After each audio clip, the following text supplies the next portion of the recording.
Okay. Assalamualaikum.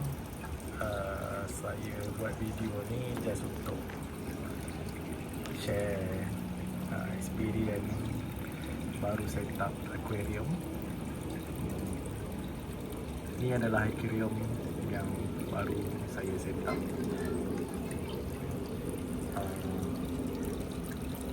Sistem aquarium ni dia run fully automatic. Maksudnya power supply semua datang daripada solar. So inilah dia rupa aquarium ni.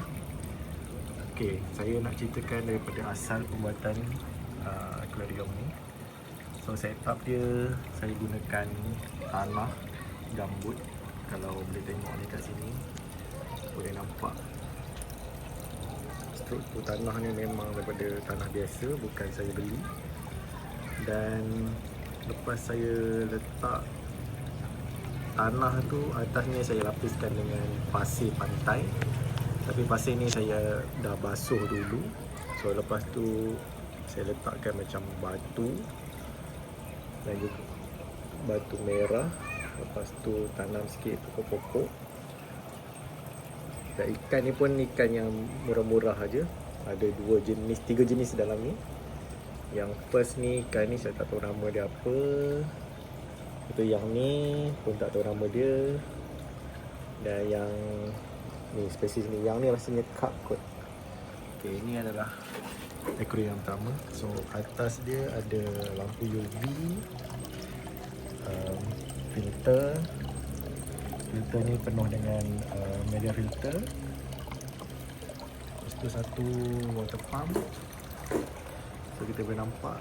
Okay, ini adalah aquarium yang kedua. So ikan dia sama juga, ikan cup. Setup dia sikit beza sebab yang ni saya tak pakai tanah. So ini saya pakai pasir yang saya beli daripada online. Pasir ni pasir dia pasir pantai Terengganu. So ni tumbuh-tumbuhan ni saya letak kayu. So ni setup dia pun sama. Dua-dua aquarium ni memang tak pakai elektrik langsung.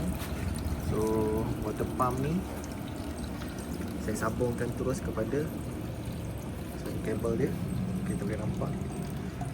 Hari ni saya tak sambung untuk UV. Saya just guna water pump ni. Kita tengok sini terus kepada box. Inilah saya punya power box ataupun powerhouse untuk daripada solar. So ini adalah dia punya solar charger. Saya output dia ada 4 pin, 4 plug untuk AC. Dan dalam ni kita boleh nampak bateri dengan inverter. So ini adalah sistem dia. So memang run tanpa power supply TMB. Ini adalah setup first untuk eksperimen. Okay, terima kasih sebab menonton.